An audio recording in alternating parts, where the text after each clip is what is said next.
தமிழ் சினிமாவில் திறமையான நடிகையில் ஒருத்தவங்க தான் த்ரிஷா. இவங்க மௌனம் பேசியதே படம் மூலியமா கதாநாயகி அறிமுகமானாங்க. இதை தொடர்ந்து பல சூப்பர் ஹிட் படங்களை கொடுத்தாங்க. ஒரு காலகட்டத்தில் பட வாய்ப்புகள் இல்லாமல் இருந்த த்ரிஷாவுக்கு 96 படம் பார்த்தீங்கன்னா அவங்க வாழ்க்கையில் மறுபடியும் ஒரு வெற்றி கொடுத்துச்சு. இந்த படத்துடைய வெற்றிக்கு அப்புறமா சோலோ ஹீரோயினாவும் கதாநாயகியாவும் நடிச்சிட்டு வந்தாங்க. மேலும் பொன்னியின் செல்வன் படத்தில் குந்தவையா நடிச்சு ரசிகர்களுடைய மனதை கவர்ந்தாங்க நடிகை த்ரிஷா.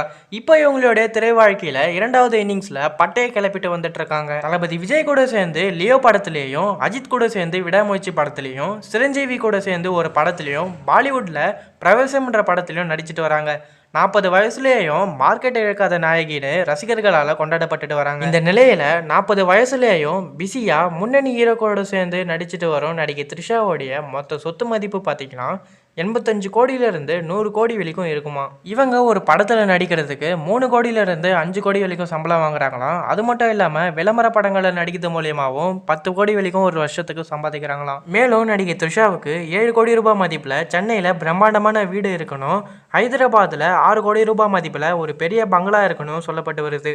நீங்கள் நம்ம சேனலை சப்ஸ்கிரைப் பண்ணாமல் இருந்தால் மறக்காமல் சப்ஸ்கிரைப் பண்ணிடுங்க. மறுபடியும் அடுத்த வீடியோவில் சந்திக்கலாம்.